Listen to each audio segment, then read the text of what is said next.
Hey guys, welcome back to another episode of the Autonomy Pods podcast. And this week again, we have another client guest. And this one is Anish.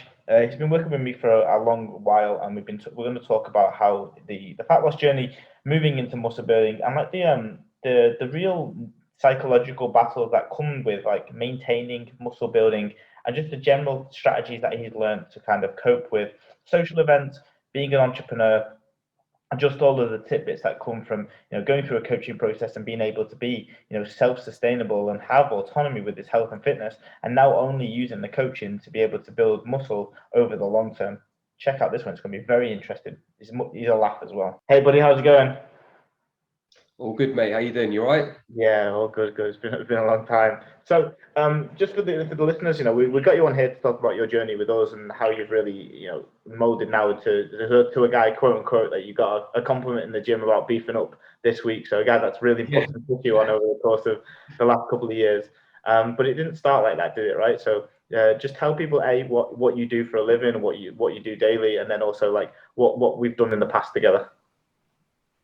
Yeah, mate. So I'm just a normal, mortgage advisor. So not got no fancy job, anything like that. Nothing like you, mate. Traveling around Dubai. But yeah, mate. I literally mortgage advisor, married, got a kid, and just like your normal everyday person, mate. So desk job.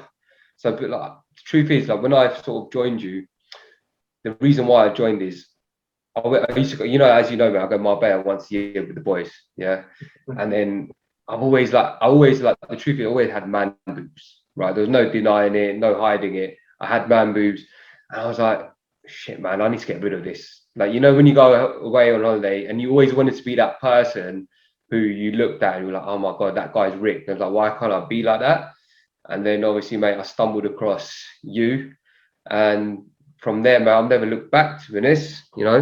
Did the fat loss journey, and I got my pick in Marbella that I always wanted, with the champagne bottle, with the abs showing. And yeah, man, then it's just been a great journey ever since. Yeah, so like during that fat loss phase, like what was the biggest learnings that you learned that helped you get to popping bottles in mobs? So one thing, always have the goal. Yeah. So like the cardio, which was intense. I remember like we should do a normal weight session and then have like a half-hour not treadmill, cross trainer I used to do, and I always used to go in the middle cross trainer where there was a window. And when I couldn't be bothered to carry on, I used to just imagine being on the beach with that champagne bottle in Marbs and just having that one goal. And I just kept drilling it in. I was like, this is what I'm working to. This is what I'm working to. And it wasn't like overnight, mate. It was like, it took me a lot longer than what I thought it would, because obviously I didn't buy into it straight away, so to speak. I didn't embrace it properly at the start. But it's just having that one goal. And then obviously the muscle fit t-shirt, mate, that was given. The ASOS muscle fit, I'm all about the ASOS. So yeah, those two things, mate, just having that. And yeah, that's what put me forward to this at the start. But then, mate, other than that, it was like when I had my daughter, I was like, I don't want my daughter to see like her dad just be, oh, sorry, man, let me turn these emails off. I don't want her daughter to see like her dad having like a dad bod. Do you know what I mean? I wanted like my daughter to be like, oh, like, you know what, dad's in good shape. I can pick her up, I can play with her. And now, like literally, my daughter, she's like, Daddy, when I wake up at 6:40, she's like, are you going gym? So like already it's instilled in her head, like daddy's, in shape, he goes gym, he does this. So it's more like afterwards, at first it was for me, and then it became more for my daughter to make sure that she's got a good role model to look up to.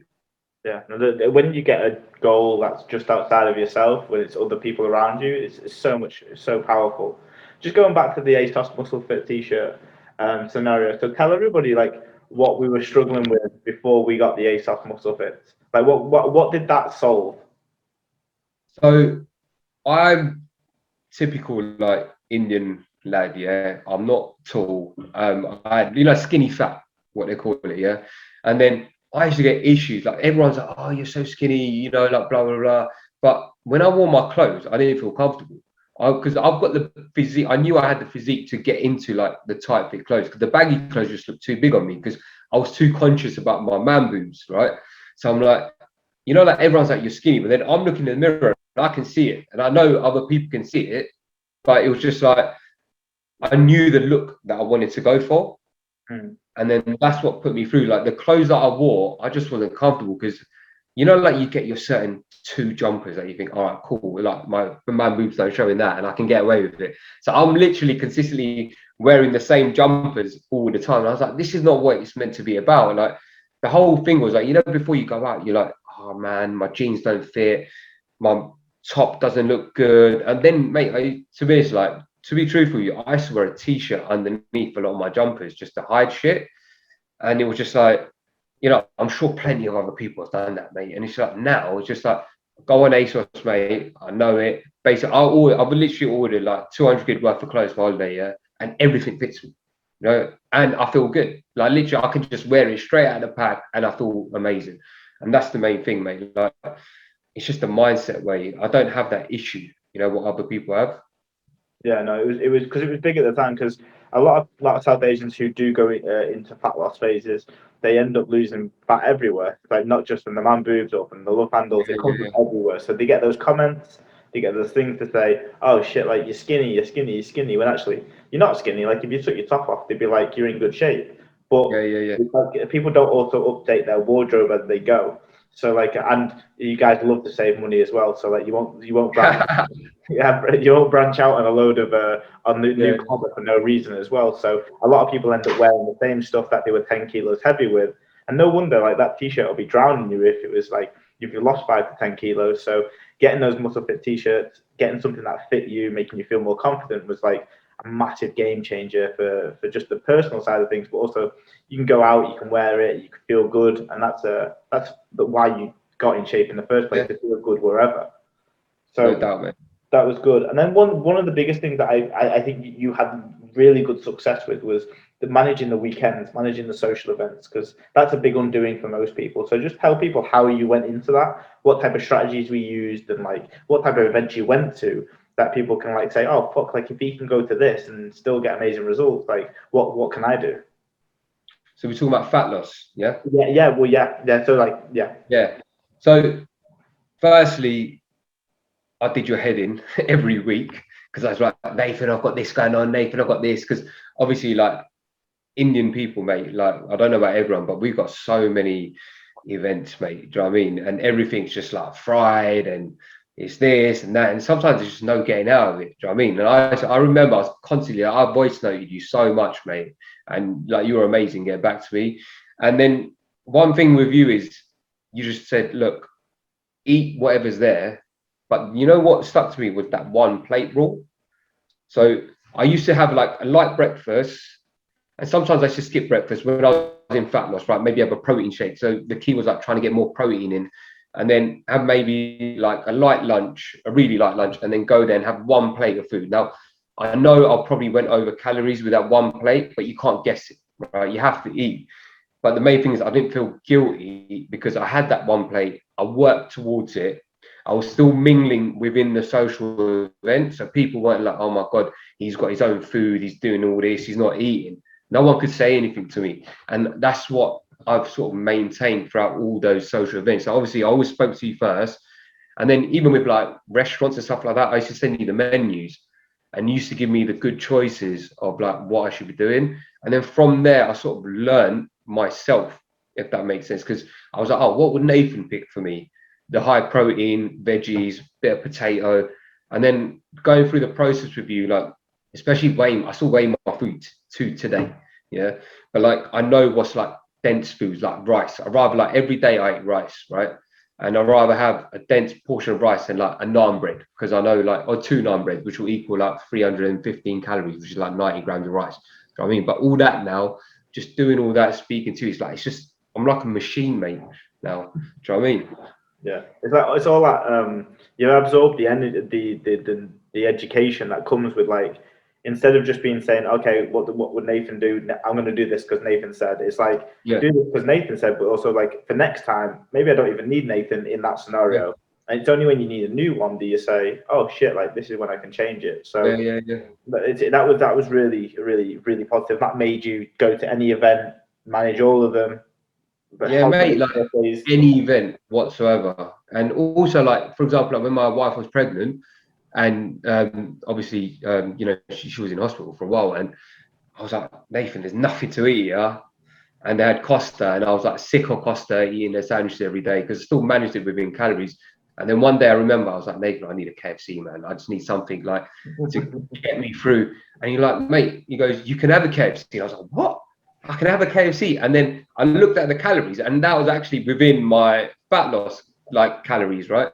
Yeah. And then, yeah, granted, mate, like I drank water all day, like, you know, 0-calorie drinks, Diet Cokes, black coffees, mate. All day I was like a machine. I was like, that KFC, I was dreaming about it. And then when I had it, the whole thing is I'm not having things and feeling guilty about it. Yeah. So I never felt guilty about any of the things I had during my fat loss journey.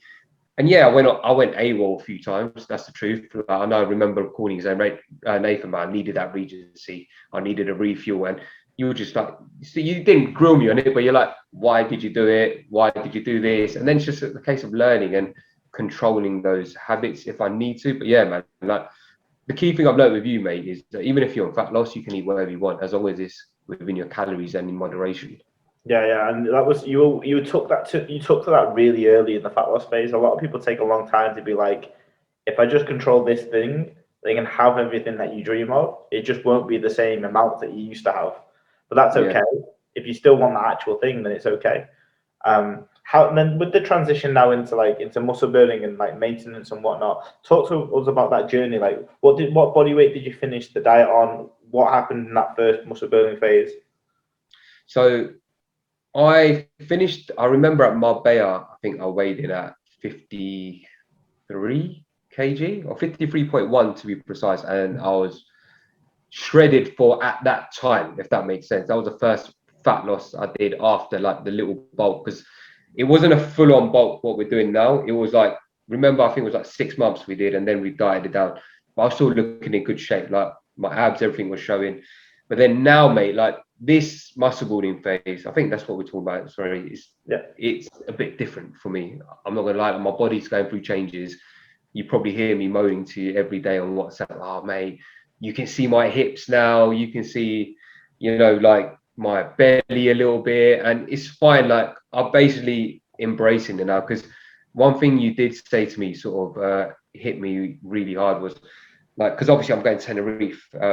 Whenever these guys listen to it, I'm going to Tenerife at the end of September, and I was like, Nathan, I'm not going to be in shape, and I've been in shape for every holiday for the last like bloody 3 years. Do you know what I mean? And I'm like, shit, what am I going to do? And yeah, like literally, you're like, look at the dads around the pool. Look at them. Anyone in your situation, I bet you're more in shape than them. And I was thinking about, you know what? I'm still in shape actually. When I look at it, like what I've got a little belly like this, mate. Like, yeah, like, but to me, that's the end of the world. But yeah, I'm still in shape, and I'm embracing life now. Like, you know, like what you told me, like we're on super high calories now, and I literally can do whatever I want. I've never been in this position before. You know, like I can have a beer or two if I really wanted to. I can eat a full-on meal when we go out, and I've still got calories to eat during the day as well at the same time. But my main thing is putting the weight on. But as you keep reminding me, mate, it's about the eventual goal, right? Like, there's no point being 3 months in and then dieting down again. We're just never going to build any muscle tissue or muscle, to be honest. So I'm on the muscle thing now. Like I want to get some more frame on me as well at the same time. So that's what I'm about right now. Yeah, it's a difficult one because as when you diet, you have a new set point at like the lowest that you've ever been, right? You get attached to that and you like it, and then when you move away from that, even if it's only 3 or 4 kilos, and like if you would have said to yourself 2 years ago, you would be 3 or 4 kilos above this weight, you'd bite me off, you'd bite the opportunity off with your hand. But because you've set this new low of like 53 in marbs, anything above that is like not as good, and it's in that mind of like getting used to that progressive model of like, look at everybody around you. When you go to that beach, when you go to that pool, wherever, you're a dad, a new dad, and a newish dad now, and you're in that situation where anybody in that scenario, what would they be looking like? You know, 90% of the people that will be there will have dad bods and they will be out of shape. And if that's what we're comparing it to, which we should do, because you know we shouldn't compare it to 53 because you aren't 53 anymore. We can only compare it to you, ourselves. Are you happy? And then also, if you're comparing it to others and you're worried about other people, what are they going to look like? Because there will be one monster at every. Yeah, mate, always, mate, sitting out in the pool, sunbathing, mate. Yeah, there's Always. always It's one. probably you. It's probably you. Yeah, there's idiots like me that are like, they'll be the ones that just like are just Yeah. particularly gifted, or they just are massive and they're lean and they've done everything that they need to get to that point for that holiday and give everything to get to that point. But for you, it's not really worth it. It's not the real goal. Yeah. Like in terms of like now your food intake now, just walk people through like a normal day's routine, because people are like, oh, this guy sounds like he's militant, like he'll just follow whatever he is given. But like talk to us about what like food looks like on a day-to-day basis in like a muscle building phase. Food. So, firstly, it's so hard in terms of eating. I never thought I'd say this, but there's too much food, and obviously I'm getting used to like eating more dense. I'm just getting used to my schedule, but I personally find bulking harder than weight loss, fat loss, in all Yeah. honesty.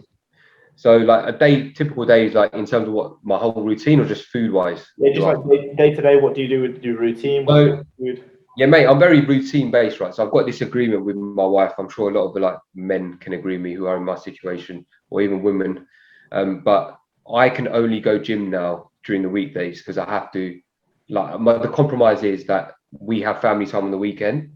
So during the weekdays, my missus gets my daughter ready for nursery because she goes every day. So I have to hit my 4 gym sessions in the week: Monday, Tuesday, Wednesday, and Friday. I have to get to the gym at 7, leave by 8 because I've got to get home, drop my daughter to nursery for 8:30 so she has breakfast. But on a typical day, it will be like gym, get up at 6:20, make sure I go to sleep at 10:30 the night before, mate. No phone, wake up at 6:20 because that's my sweet spot. Get to the gym for 7, leave there by 8, rush home. Hopefully my daughter's not in a fit and she's ready for nursery. Take her to nursery, come back. And then I've got the luxury of being self-employed. So I actually do my meal prep in the morning. I prefer it instead of in the night before. So I prep what I'm going to eat the night before on my Fitness Pal. So I know exactly what I'm going to be eating. I keep it quite consistent. So like right now, what I'm on is like a New York bagel with 20 grams of peanut butter in the morning. So that's the first thing I eat, right? And then at about 11ish, I have granola, like 75 grams of granola with total yogurt of 200 grams. And then I'll have a protein shake of 50 grams later on. And then I'll have like a chicken wrap for lunch with a piece of fruit. And then for dinner, I'm going to be really stereotypical here, mate. Don't judge me. But literally, my wife makes me chicken curry in batches with the Instapot, right? I know it's really cliche, mate. Brown man that eats chicken curry every day, yeah. But like Monday to Friday. Oh my god, man, you know what? When I was at school, people like, what do you eat? Is it curry? Yeah? And I'm like, nah. I used to be like, not embarrassed, but like, nah, I don't eat curry. And now, mate, I'm that guy that eats chicken curry every day. Yeah? But it's made in the Instapot and it's really healthy, mate. Like literally just powders, but it tastes like amazing. And then yeah, so have like chicken curry and rice. And then always my dessert thing on the weekdays is 4 rice cakes with 60 grams of peanut butter. And that right now is at about 2,500 calories, but you've increased my calories to 2,800 now. So I don't know what the hell I'm going to do and when I'm going to find time to eat. But yeah, man, that's my typical day, like literally that's why I eat. That's how I go gym.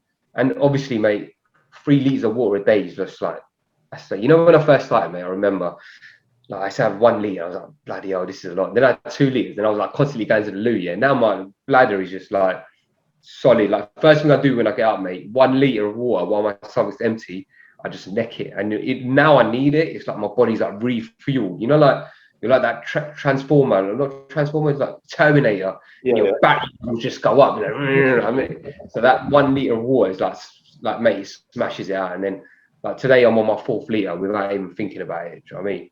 And obviously the Diet Cokes, mate, that goes without saying. Yeah. That's 3 years in the making, though, isn't it? So Yeah, like mate. the continuity over time is probably the biggest factor out of all of these. Would you think that would sorry would you make it really difficult for yourself if you didn't plan the day before, like on my fitness pal? Was there ever a point when you were like, oh, I just track as I go, and then did that ever work out for you? No. So I tried it and it didn't work out. The reason being is I gave myself too much choice, right? And then it's a case of I was wasting time in the morning. So like with my job, I'm busy all the time. And I don't have time to like waste on 40 minutes to think what I'm going to eat here or there, right? So I've got the luxury now because I've got someone else with me helping me out. But I felt like I used to leave too much to chance then. So if I went like, just say I had my breakfast and then I'm like, oh, what should I have for lunch, right?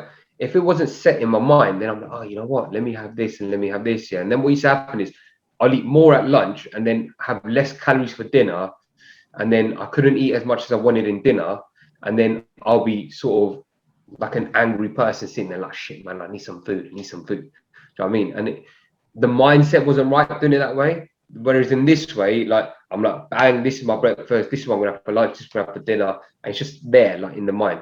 Do you know what I mean? Yeah, it's you're creating certainty, and you can spread your calories the way that you want to at that point as well. Especially during a fat loss phase. Fat loss phase is a really a nightmare because you've got hunger to contend with. Like you at 2,500, 2008, wherever we get to, it's like if you miss a meal, you're not going to have any detrimental factors. Like you're not going to feel hungry ever. But No, if you're on 1,500 or 14 or whatever it is that you're on, it's going to be like life and death. You feel like it's life and death anyway. yeah. Mate, I remember when I was going Marbella, if you remember, like a month before I was going, we cut the calories down to 800, mate. And that was a grind. Like that was a proper grind, mate. But I did it, like it was just mental. But you know, like it's just that goal. As I say, like the fat loss journey, when people go into bulking, they'll probably find it. I personally find bulking hard. I don't know like what all the other people think. You know, they should like obviously reach out to you and let you know. But I just find that bulking is just on another level, mate. Like the amount of food we have to eat, obviously it depends on each person, but constantly eating, mate. Yeah. Constantly. Do you know what I mean?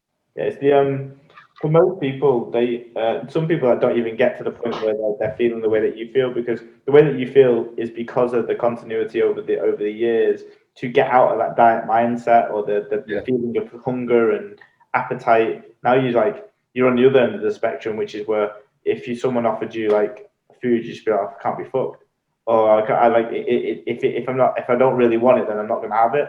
So people Yeah. don't get out of that phase.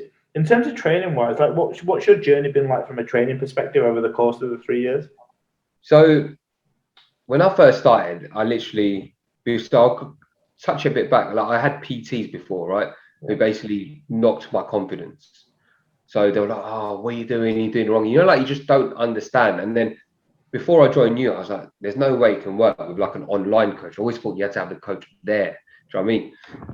And then I don't know what happened, mate. Like obviously you must have something you're doing must be right, right? Because I've learned, and my like I started off on low dumbbells, low weights, but for me they were like, oh my god, I'm dying here, dying here. Now like I'm pushing. For me personally, I'm pushing quite heavy weights, and I'm getting recognized in the gym because you know, like when I go gym, I see the same people because I always go at the same time, and you sort of get to know who the regulars are. And I'm even getting people coming up to me like, oh my god, mate, like the other day, probably not a lot for like a lot of your people, but I lifted like 27 and a halves and I did 8 reps on the flat dumbbell. And that's the first time I picked them up at that weight. I was on 25 before. And the guy came up to them, mate, how did you get those up? Do you know what I mean? And he was like, he weighed a lot more than me and he was on like on 20s. And I was just like, mate, it's just consistency over the years, just building that strength. And yeah, like it's just no matter what weight you start on, you've got to start somewhere. Do you know what I mean? No matter how heavy you are, no matter how light you are, the strength will just come over time. And what I'm hitting now, I'm probably, as I said, mate, like I'm my personal best on a lot of the stuff that I'm doing now. And I'm just in a good place, mate. Like I'm just every session I'm hitting better reps. Technique, granted, on someone who's not the greatest, but we're getting better at the technique when the weight goes higher. So we're learning as well at the same time. But yeah, man, like I'm literally smashing the workouts out right now, and I just love it. Like you know, like when I go gym, I'm just like, yeah, I love it. It's not like it's a chore for me anymore. Yeah, no, and that refinement of like the exercise stuff was a massive thing at the beginning for sure. When we spoke, you're like, I don't want to do this exercise or this exercise because it knocks my confidence because of how the experience that you had as a PT before with PTs before. But now, like that confidence is now where you are striving for those latter reps and you're really pushing that, and that's what's making all of the difference. And bear in Yeah, mind, there's one big point here as we spoke about relative strength versus absolute strength. Like if you're 140 kilos your relative strength is so much more. If you don't pick up the 40 kilo dumbbells, you're super weak at 140 kilos. But for you being like a 50 in the 50s range type of individual, if you pick up 27 and a half, that's a lot of percentage of your body weight, especially accumulatively. Like if your total body weight is 55, for example, but you're doing 25 in each hand, you're near enough at your body weight for lifting. And that will always be a quite a limiting factor. It's something that we spoke about before, is that it's not, when you look at the weights in the gym, you also have to look at what your scale weight is and where you're at to see whether that's good or not. Because you can't, if you're 50 kilos, you're not going to be pressing the 40s or the 50s. Yeah. You have to be a decent weight in relative to that weight itself. That's why, Eddie Hall and these other dudes that are massive are 140 kilos, because mass moves mass. So for you to be able to keep body weight down, but then get stronger whilst keeping body weight down, is the biggest compliment that you can get, because that's real strength, not just I gained 5 kilos of fat and I was able to push more. Yeah. That relative strength is massive. If you were going back to when you first started, the listeners were thinking about like starting some online coaching, what would you say was like the biggest light bulb moments that hit you during the process? So for some reason, like when I first joined you, right, I learned about calories, and it just hit me like mentally, if that makes sense, because I used to have a couple beers here or there, and I thought, oh, like you drink beer is liquid. So when you're like in the first journey, you just think, oh, like it doesn't matter. But obviously that adds weight. I think like what I learned is like I just had a trigger that hit me at some point, where I sort of understood more about products in the supermarket and things like that. And when I started getting more into the regime of like doing the fat loss journey, then what started happening, I was getting more into my food. And then what started happening, I started understanding the actual labels within the supermarket. So, like, I always wanted to be that guy that goes to the supermarket and looks at the back and be like, oh, yeah, that's really good for you. But I had no bloody clue, mate. Yeah. But now, like, when I go, I'm like, oh, yeah, look at these hex sausages. Look how much protein they're low calorie, like, look at these burgers. They're good for you. Or like these Linden McCartney, whatever it is. But the thing is, once I started understood about the food, because the training thing, mate, I think anyone can do it. It's just consistency. The whole, like, you may not agree with me, but the food intake is the main thing. Like if you're not eating the right foods or you don't know the right sources, it doesn't make any sense whatsoever for what you're doing. So like when I started learning about the food and being consistent with it, that's when it really hit me. And then I started seeing the real weight loss. Because if you remember, I didn't lose a lot of weight at the start. And I don't think I was honest with you, in all honesty, at the start. Like I never said to you I was having 3-4 beers like over 2-3 days. Do you know what I mean? But then once I started being honest with you, that's when like I was doing like a kilo a week, and that's when it started like really like. Then I started seeing the lines on my stomach. I remember sending you that picture, mate, when I was in the gym. I was like, abs are showing. Do you know what I mean? And it was sick. And I was like, yeah. Do you know what I mean? We see that little ab showing. I was like, it's coming through, man. It's coming through. Yeah, like precision of nutrition will always be the key fundamental for anything. It's the same as budgeting for finances. Like as much as you can tap on your card, as much as you can take out a loan, as much as you can go into your overdraft, like if you stay without out the red and you stay out overdrawn and you don't make dickhead decisions with your budget, you'll be able to save and do whatever you want with the amount that you have. Now the amount that you have will be relative to how big you are or what your job is or what family funds. Same as with calories, is that you don't choose what your height, you can choose your activity level, but it's like predetermined. So if you're a guy who does 15,000 steps, 20,000 steps, you will have more calories to burn than someone else. But whatever subset or what position you're in, you're gonna have to manage those numbers. It's easier for a 100-kilo dude to manage calories because he gets more of them. But also them being 50 in the 50s, like, and I always say this: anyone that gets in shape from 60 downwards has done a fucking good job, a really good job. Something that had to take education, resilience, and like just trial and improvement. Like it's a tough job. I've been there. My first ever diet, I was 59 kilos when I finished, and I really understood people that had to get in the 50s to lose weight because it's a really, really tough beast. So that precision of nutrition will always be the key fundamental for every phase. And staying in shape like you are now, like that will always still be the case. Like you still have a budget. It's just it's bigger budget than it was before. Now you can have the Gucci bags and Buy them.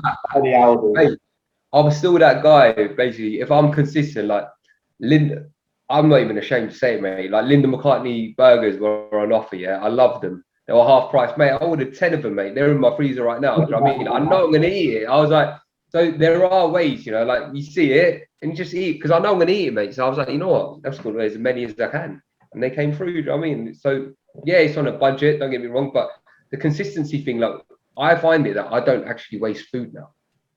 Everything I buy, I eat because I keep it quite consistent what I eat during the week. I don't really throw anything away in the bin of my food anyway. Like my daughter's a different story, mate. She's a bit fussy, but like for me personally, everything I buy, I eat. You know, and that's amazing. Like, I never thought it would ever be like that.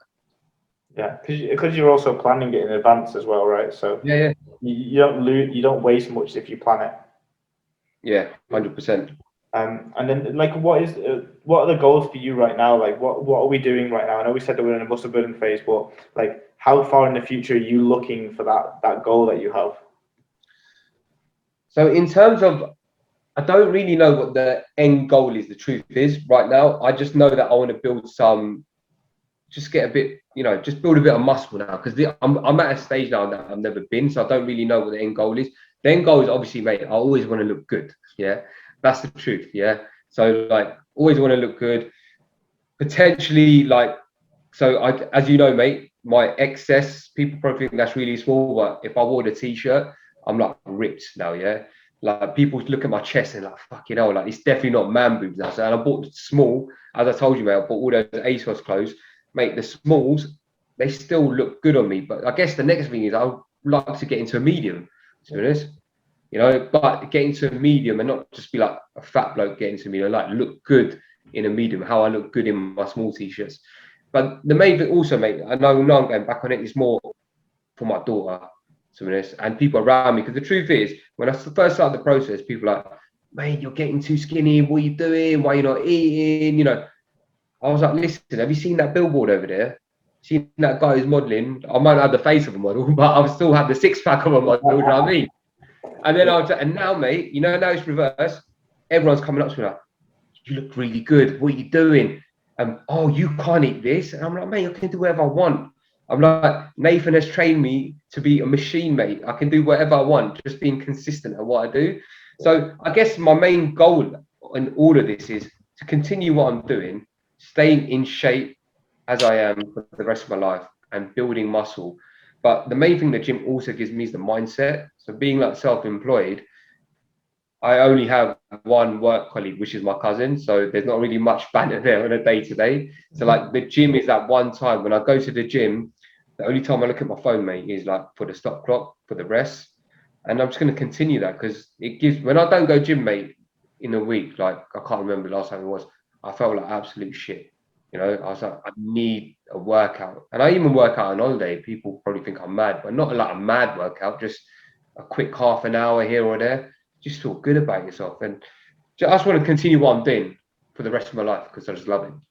Yeah, no, that's such a strong, powerful thing to have. In terms of like how that's, you know, let's say the time that we've been working together, how has that affected like your productivity, your mood, your energy, your business? Like, have they all like coincided with that rise of like muscle growth as well? So I think, and I'm not just saying this because you're on Zoom with me, yeah. Um, so I think when I hit that point at fat loss, right, that's when I started getting certain process in place. So like that led to my business where I was more focused. Like, oh, I need to do this. I need to do this because I always was doing well, right?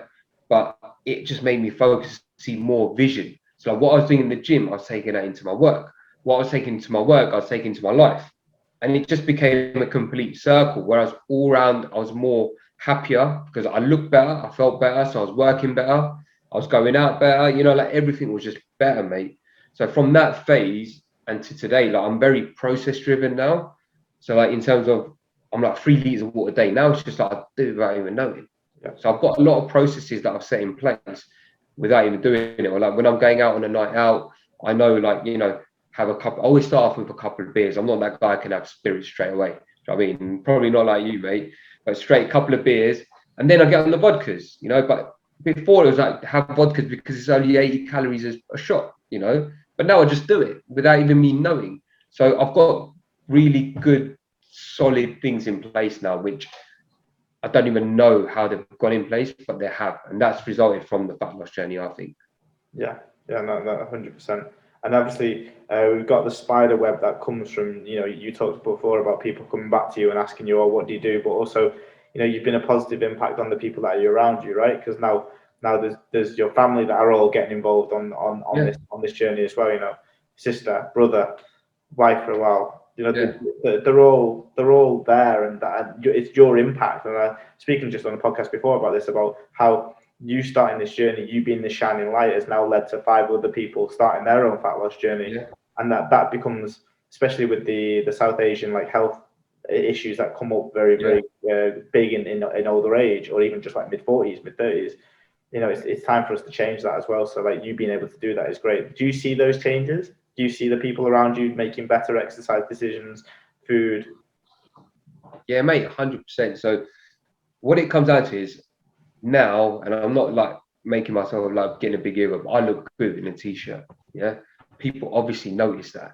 And then they've seen how disciplined I was, like, oh, I do this. And they're like, everyone, no matter what anyone says, yeah, I don't care who you are, you want to be that person that looks good. It doesn't matter. Like I know people say, like who are potentially overweight, and there's no pun like to these lot, but it's like everyone wants to look good.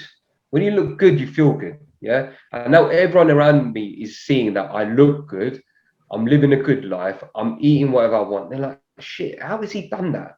But it's not an instant, like overnight thing, mate. Like it's a grind. Do you know what I mean? And it's not easy doing it because like people used to come up to me and go, "What do you eat?" I go, "Why does it even matter what I eat?" I go, they're like, "How many calories should I be in?" I was like, "I'm not a personal trainer. How am I meant to tell you?" Like, do you know what I mean? Like, I was like, you are bigger than me, you broader than me. I can't tell you what calories to be on. It's like more. It's like if you come to me, if I went to you like as a doctor, I was like, I can't prescribe myself medicine. I have no idea what to do. I was like, I can only tell you about my journey and what Nathan put me through and what he helped me with. Like everyone's different. It's like mortgages, mate. Like what I do day in, day out. They're like, oh, my mate got this rate. I was like, well, does your mate have kids?